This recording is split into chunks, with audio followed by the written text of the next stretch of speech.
I never gave up. I just kept going. I fell down. I got my knees scraped up. That didn't mean I had to stop.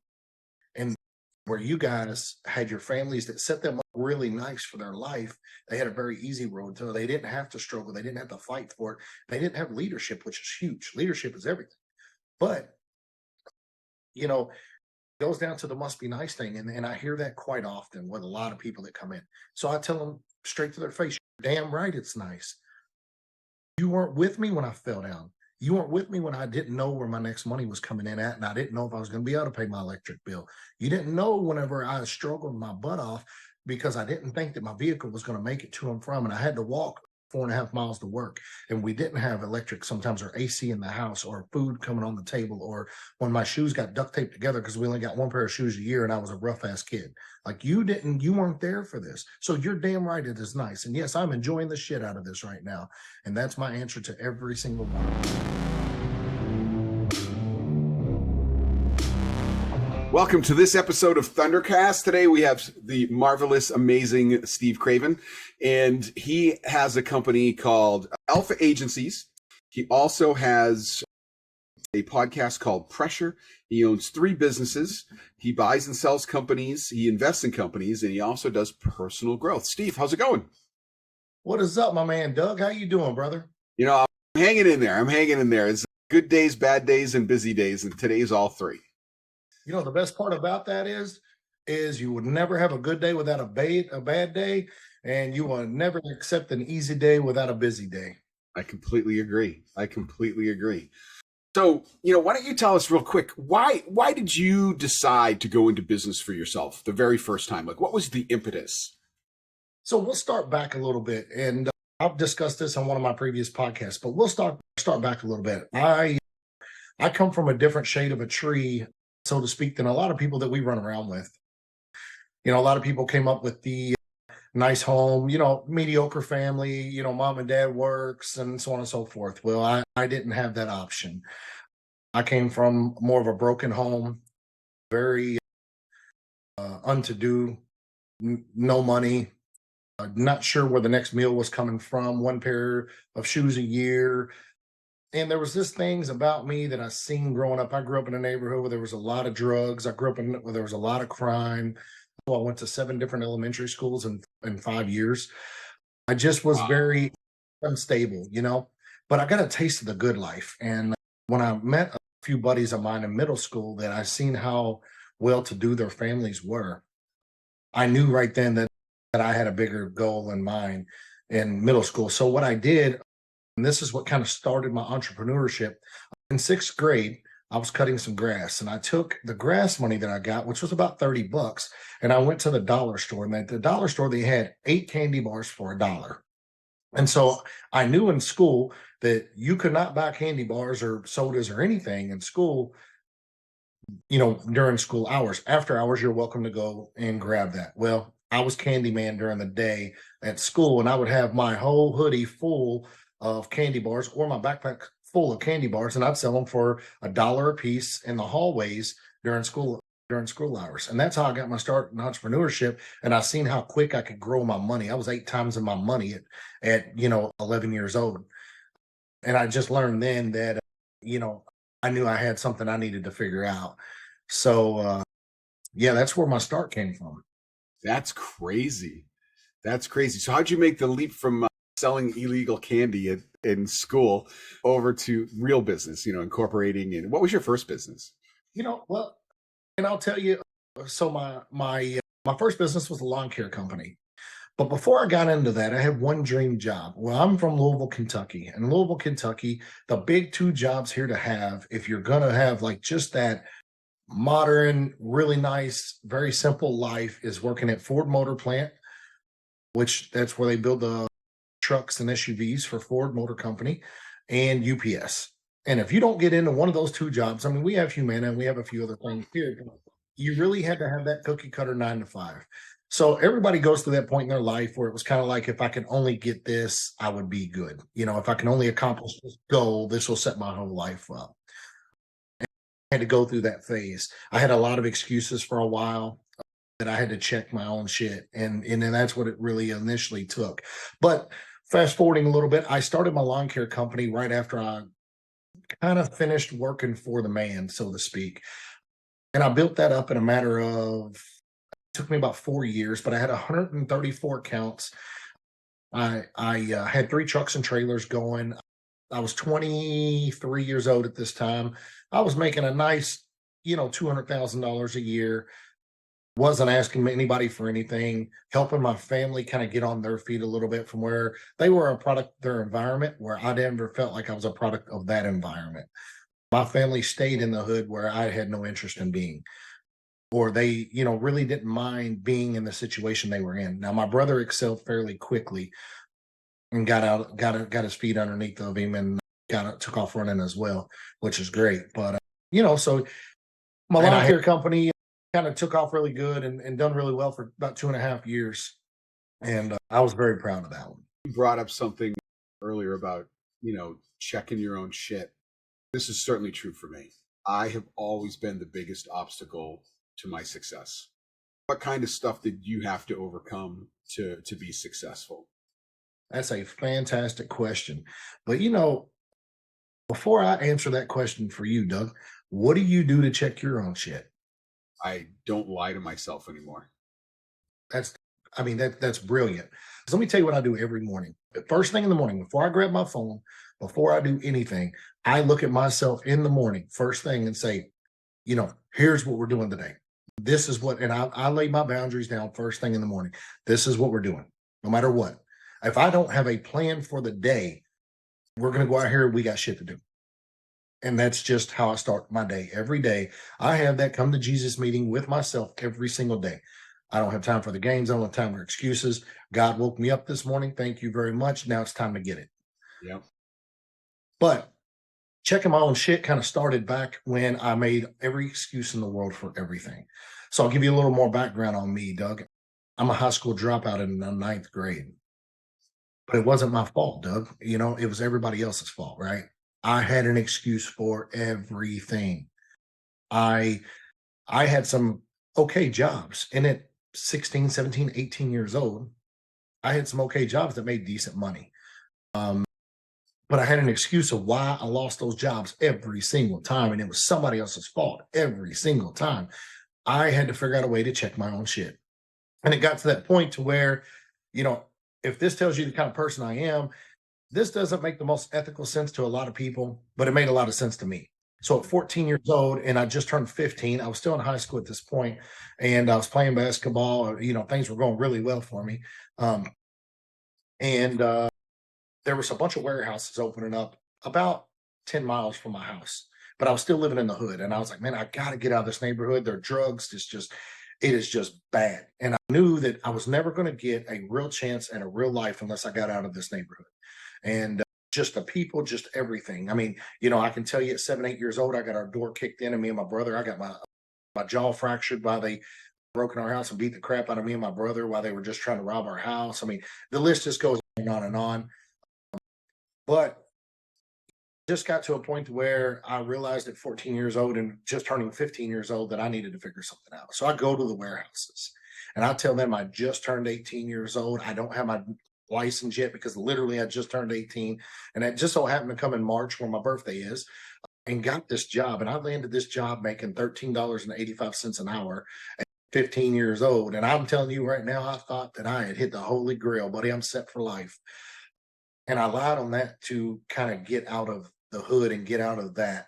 And at that point, I knew that if I could accept that and I could make this happen, and I did that for 6 months before they found out that I wasn't 18, whenever they did whatever they did. I'm surprised it even took that long, but I made some good money and I got my own apartment, and I lied on the apartment and I used my older cousin's information to get in a little apartment, and he ended up moving in with me. Of course, that was a disaster in itself, but nonetheless, I took the right steps. But that's when I started checking my own shit. I was like, listen, I just accomplished something and I didn't know I was checking my own shit. It was just one of them deals where I knew I needed to better myself.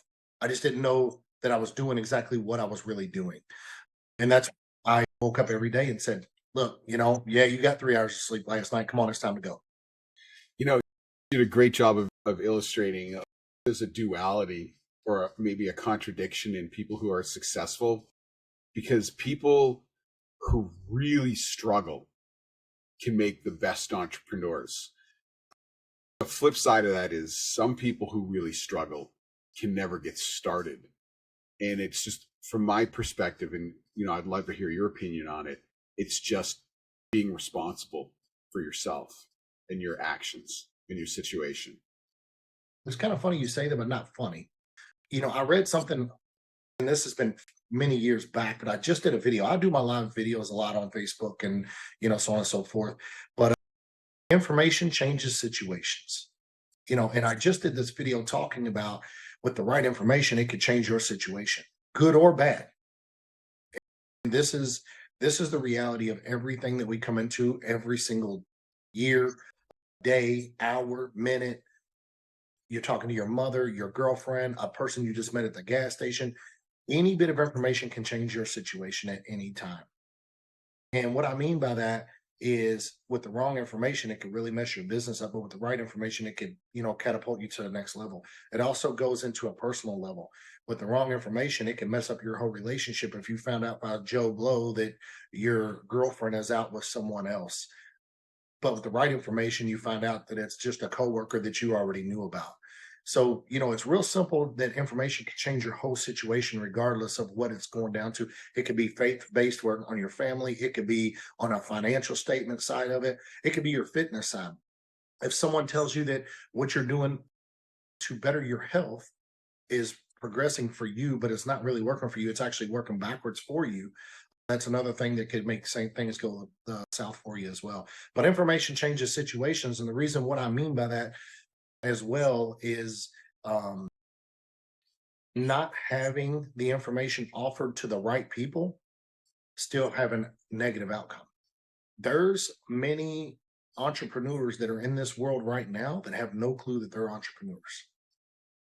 The thing that I live by a lot, and I tell people this all the time, I have friends with CEOs, I have friends that are felons, and I have friends that are high school dropouts, and I have friends that are now homeless that I all consider my friends, and I can learn something from every single one of them. Wow. So I was going to tell you a story, but I don't want to forget to ask you this question, because this is something I ask most of my guests. And I think it's really pertinent based on what you just said. And I would love to see how you balance this. We've all heard, or most of us have heard, that you are the average of the 5 people you hang around with most. And I will say, for me, I feel that that's true. And over the last 4 years of my life, it's happened at various times, but more so in the last 4 years, I have let go of a lot of friends, not because they're bad people. They're wonderful people and I miss them, but they're just in a different place. There's a lot of victim mentality, or what I would get a lot was, must be nice, right? Because I'm beginning to enjoy some real success in my life. And so how do you balance that? If you have some friends that are homeless and you talk to them, and you have some friends that are felons, how do you balance that and still achieve? So I'm going to break this down a little bit. Let's talk about what you just said, right? And the must be nice factor is my favorite thing to hear. It is my favorite, and I hear this from my family. I hear this from friends. I hear this from people that I went to high school with, and it's kind of funny because I just met up with 2 guys that I haven't seen in probably 20 years, letting my age come out a little bit now, but I haven't seen them in about 20 years now. And they walk up and said, "Where did I go so right and you go so wrong?" I broke it down to them. It's very simple. I never gave up. I just kept going. I fell down. I got my knees scraped up. That didn't mean I had to stop. And where you guys had your families that set them up really nice for their life, they had a very easy road to it. They didn't have to struggle. They didn't have to fight for it. They didn't have leadership, which is huge. Leadership is everything. But, it goes down to the must be nice thing. And I hear that quite often with a lot of people that come in. So I tell them straight to their face, "You're damn right it's nice. You weren't with me when I fell down. You weren't with me when I didn't know where my next money was coming in at, and I didn't know if I was going to be able to pay my electric bill.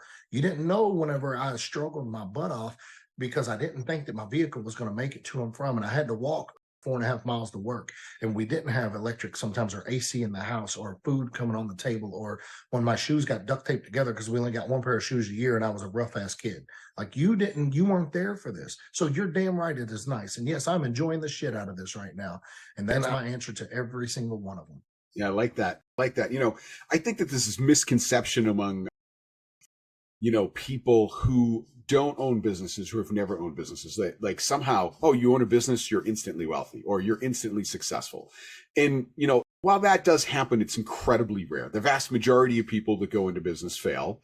And most of us that succeed have spent 5, 10, or 15 years getting there. And there has been months or even years without paycheck and just hardship and struggle.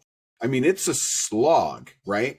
And then finally, at the end of that 15, 20 years, you're paying yourself well, you got a nice car, you got a nice house, you get a vacation home, and then they're, oh, it must be nice. Like it just fell in your lap. And like somehow you don't deserve it and you should be sharing it with them. And one of the reasons why I'm doing this podcast is I think that being an entrepreneur, I think everyone should do it. I think it's not a panacea, but it wakes people up. It solves a lot of problems because you learn how hard it is to run a business. You learn taxes and how government works and licensing and regulation. Usually there's just so much you learn, and it brings reality to people. I think everyone should own a business at some point. So yeah, I'm going to agree to disagree with you on this one. And what I love, so a little background on me. I get into the corporate consulting world.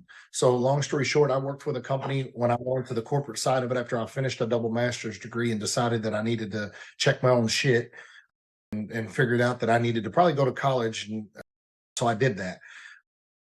But I learned in college something from a guy who is a very successful guy, and I consider him a brother of mine, a fantastic guy named Mike. But he told me, he said, man, there's burger flippers, there's managers, and there's CEOs for a reason. And he said, everybody has their own part. And he said, what it boils down to is a burger flipper is not a necessity. He's not an unsuccessful person. He's very good at this. So one of the guys that we was in college with, he absolutely, and it was funny, this kind of worked out the way it did because the analogy fits perfect, but he loved hamburgers. This dude talked about hamburgers, everything. He was the Bubba Gump of hamburgers if there ever was one. And so what he did was he opened a restaurant, but he only wanted to be the cook. He knew he couldn't run it. He knew he was a terrible manager. So he hired the best manager he could possibly find. And we'll fast forward a little bit. He's worth somewhere around $4 million right now. He owns 5 chain restaurants that are his restaurants by himself. And you know what he does? He bounces from each store every single day. And the only thing he focuses on is making sure that he calls them the burger flippers, making sure those burger flippers are flipping them on a time that they do it, putting the right seasoning on them. And he takes very, very, very much pride in that. He's done very, very, very well for himself, but he also knows that he is a terrible businessman, that he knows he would run his company in the ground because he's just not a good fit for it. He's already tried it, he failed, and he built this back up a different way. But then you have your managers, right? And your managers don't understand money. They don't understand, they know what wholesale is and all that stuff, but they couldn't manage money. If you handed them $1 million and said, you need to budget this $1 million over the next 6 months, in a month and a half, you're going to be ran dry and you're not going to know where your money's at.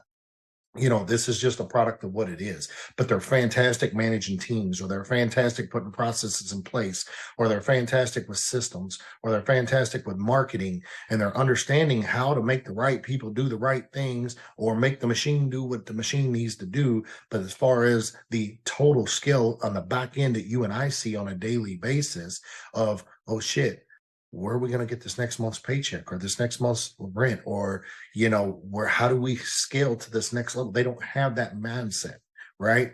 But then you've got your CEOs / your business owners. These are the guys that can look down on something, and if you put them on a burger flipper's line, they're going to fuck that burger up very badly. But they know how to maintain, manage, and the right people in the right places. And when they put those right people in the right places, the rest of it falls right in place. So I used to believe that. I used to believe all of that. And when I tell you that story, I was going to tell you earlier, but I'll start with this. That there are people with far less skill than you and I, with far lower IQs, far less opportunity, that have made millions. And I think the difference is that as long as you can hire someone to do those things, you can own a business. And you're right, maybe every style of business isn't for somebody, but being that burger flipper, that limitation that he decided he couldn't do that, that's a limitation I think that maybe he put on himself. You know, I think anyone, it's just, you need ambition. That's it. You're right. If someone doesn't have ambition, they're never going to go up. But you need ambition. You need drive. And let me tell you the story I was going to tell you. So I remember I was in the 3rd grade and the teacher came in and she was all excited. And this is a true story. She's like, oh, I just had this conference with other teachers and we had someone come in and they said, you know, we may be teaching the next president of the United States. And she went through the entire class, true story, made eye contact with every child and then skipped over me. All right. And there was a lot of evidence to support that she should have done that. Like, my grades were horrible. I was dyslexic. I couldn't learn. They genuinely thought I was slow. And it turned out to be a whole bunch of combinations of other stuff. It had more to do with anxiety. I couldn't learn, than it had to do with my intelligence. But when you look at where I am today compared to all of my classmates, vastly more successful than all of them, vastly. And, you know, if I had accepted that, right? If I had accepted that, then I'd be a burger flipper. There's no doubt in my mind. But I got mad, and I have never forgot that. This is the first time I'm ever telling this story. I have never forgot it. And I said, you know what? Hell no. I'm going to prove everybody wrong.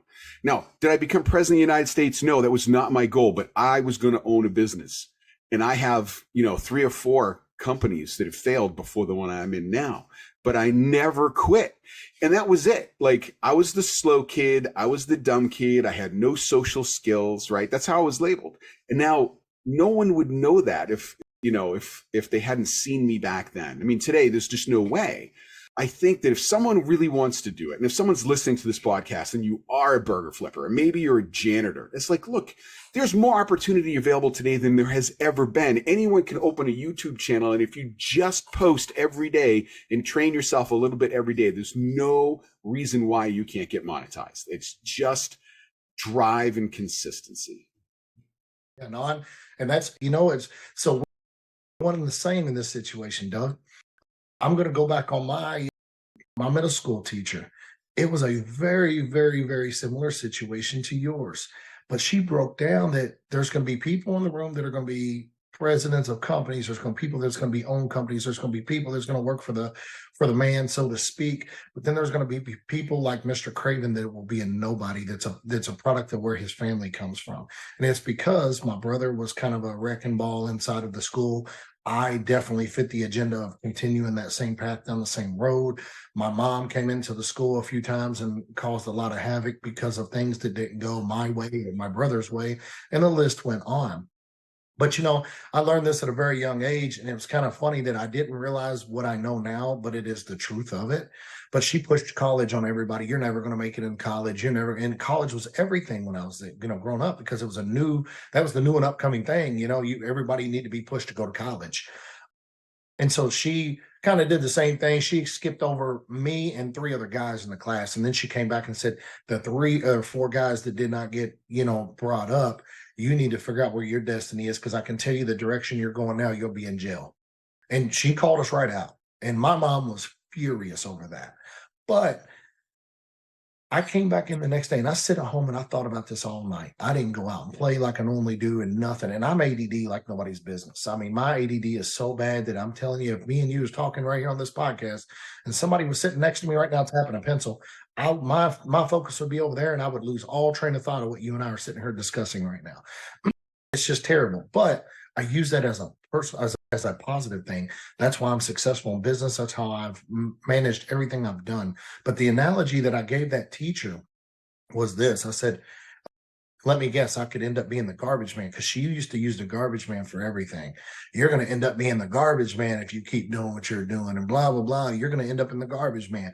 And so what I did is I went home and I was talking to my grandmother. My grandmother raised me, and I was talking to my grandmother, and she told me, I said, what does a garbage man make? And she said, well, they make about $18 an hour. $20 an hour, but it's a really hard job and blah, blah, blah. Why do you want to be a garbage man? And she thought that I just really wanted to be this garbage man. And I went to school the next day and I stood up in front of that class because I asked her, I said, can I break down something that you talked about yesterday? And she started laughing. She said, this will be interesting, but come on up here. And I wrote on that chalkboard and I said, the garbage man makes $20 an hour on average. I said, full benefits, the whole 9 yards. I said, a school teacher's salary at this point was roughly $18 an hour if you broke it down by your salary. And then I broke everything down because I was a numbers guy. I always loved numbers. That's how I got started in the candy business. And so I broke it down. And when I broke it down and told her, you got to go to college for 6 years, but to be the garbage man, you're making $20 an hour just to dump a can over. I don't have to listen to people like you belittle people. And she suspended me for a week after that. Because you were right. You nailed it. Dude, that's brilliant. That's absolutely brilliant. So that's my motto on everything when I talk. So, and then I'll tell you the biggest accomplishment for me. I've had a lot of accomplishments and eye-opening opportunities and just meeting people like yourself, Doug. Man, I never thought when I was growing up I would ever have a chance to even meet people like you, and it's just such a blessing. I can't even imagine. Thank you. But I got to go back to that school about 5 years ago and talk to all the 8th grade kids about business. And when I stood on that stage, guess who sat front and center? Your teacher? I loved it. When I tell you, it was my moment because I was like, I won this battle.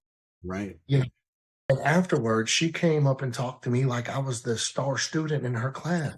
Do you remember me and all this? I said, oh, absolutely. I remember you.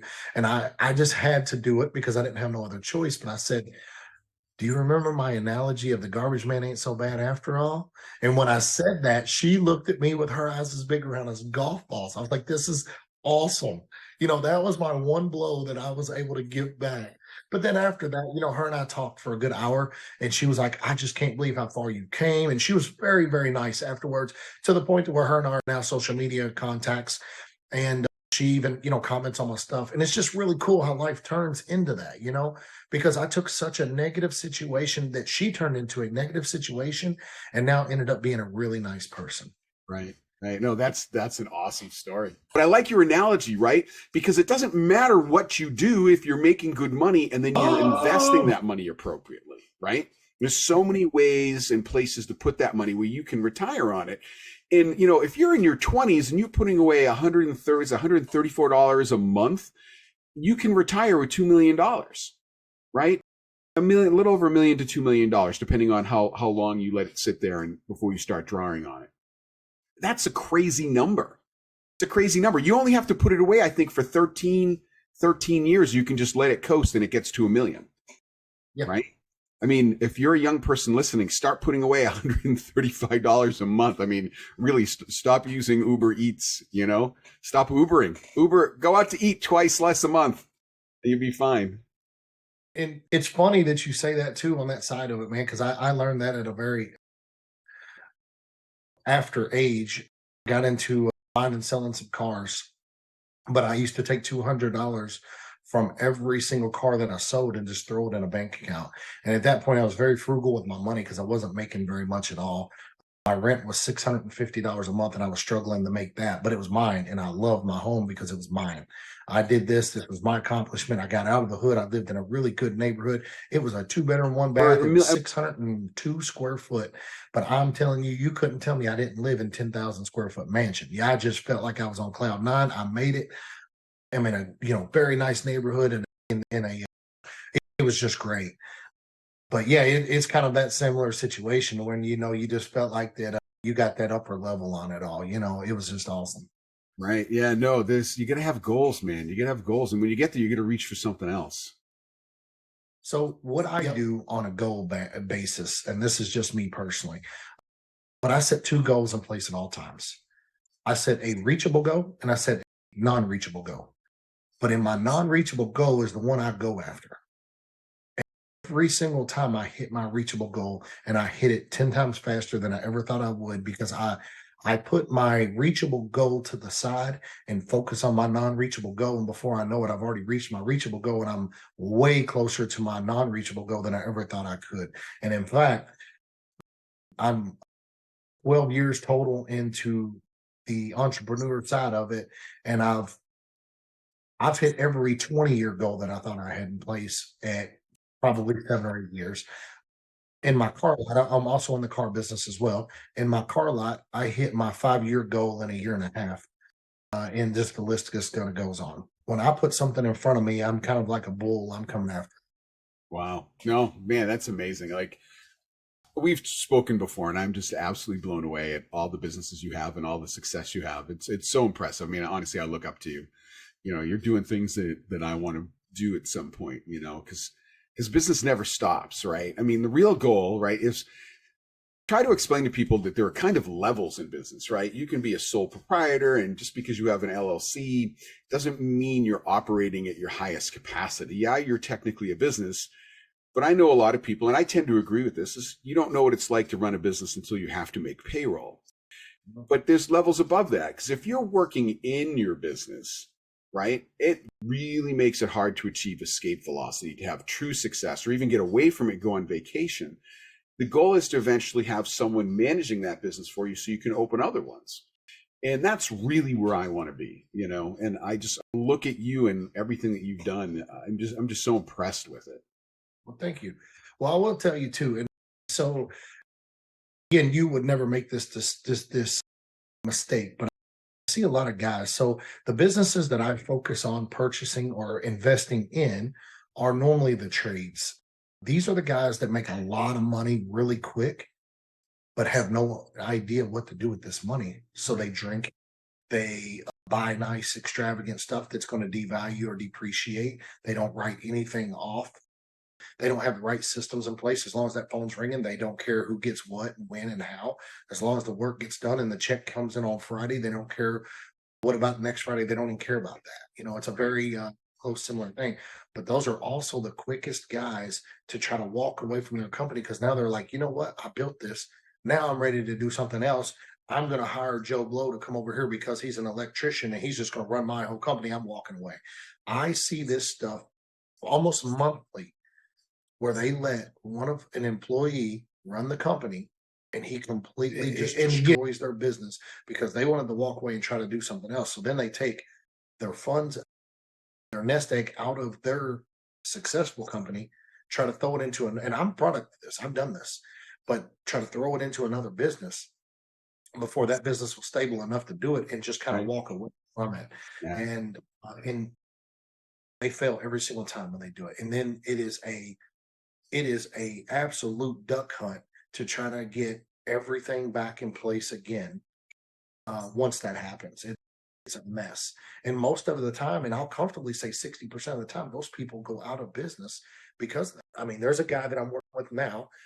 He is, and I don't want to put his name out there because I don't, really want to blast him, but he's based out of Indianapolis, Indiana. He's an electrician. At one point, he had 6 electricians working for him. He had 6 trucks. He had no helpers. He had no systems in place. Whoever called that morning is who got the stuff done, but he had enough people calling to where it didn't matter. But he made, he was netting somewhere around $500,000 a year. I mean, he was really just doing well for himself. And especially the way that business was ran, I was impressed that he just maintained that kind of speed considering the way he had it done. Right. And the same thing, right? So he took $500,000, invested it into another business that he didn't know much about, but his buddy told him there was so much money there that he had to do it. And he walked away from his electrician company. Now he's got 6 trucks. He has 1 electrician left, and that guy's in his mid-60s getting ready to retire because he can't climb up and down ladders anymore. He's got 6 truck payments. He's got a building payment. He's got all this stuff. And all of this happened within a year's time. And the only thing he kept saying is, well, F you, you can leave. And, blah, blah, blah, blah, blah. He just really talked bad to people, and they all left. Yeah. And before he could replace one with another, they were gone, gone, gone. Then he hired the younger generation to come in that weren't quite licensed yet, but quote unquote knew what they were doing. They started messing jobs up. Next thing you know, he's in lawsuit after lawsuit after lawsuit. He had to pay attorneys, so he got behind on his parts houses. So then they quit giving him the parts he needs, and the list is just snowballed, right? Wow. So now where I just stepped in with him last month, and it's so bad that I don't know that I'm going to be able to bail him out on this one. He just has so much overhead and he does not want to listen to what I'm explaining to him. Sometimes you have to downsize. Sometimes you have to crawl again. If you get knocked back down, that doesn't mean you have to stop. You can crawl. That's the beginning of all this. You can crawl before you walk. I mean, you can walk before you run, and you can run before you drive, and this stuff just keeps going. And he don't want to crawl. In fact, he don't even want to walk again. He thinks he still needs to be driving. And well, buddy, the door swings both ways, and sometimes you got to have that harsh conversation. That are you there for the right reason? And it goes like that. And things sometimes the snowball it hits you from multiple directions, and they don't know how to bounce back from it. And so me and him actually we were on a Zoom call before you and I jumped on this podcast, and we just had to have a heart to heart with him where I kind of broke down that same analogy to him and said, listen, we got to downgrade this. You got to come back to reality with this, and we got to fix this problem. This is why I said earlier, how do I start my day? I do plan my days. There's absolutely no doubt. I don't lie to myself anymore. It's so easy. It's so easy to say it's not my fault. It's so easy to ignore what's going on. And it's hard, and I think that philosophy about, and I can't say that I'm always right, because sometimes I am emotional, right? It takes me a couple hours to get around to owning it, but at least that's a lot faster than months or years. And sometimes I don't see it. Sometimes I don't realize it. But I always come back to this, no matter how bad it is, it starts with me, man. It starts with me. An employee loses me a client, still my fault. It's my problem. Why didn't I train him? Why was I not on top of it? What did I miss? What process could I have had in place? And it is painful. It is painful. Like, you're going through, you're leveling up when it's really painful, when you're like, holy crap. And those are the moments that I think make great companies. And I've been there. I mean, it gets really hard, but you have to own everything. And then you have to be honest with people. You're so right. And what a valuable service you offer. I want to switch gears. I want to talk more about your personal growth and coaching.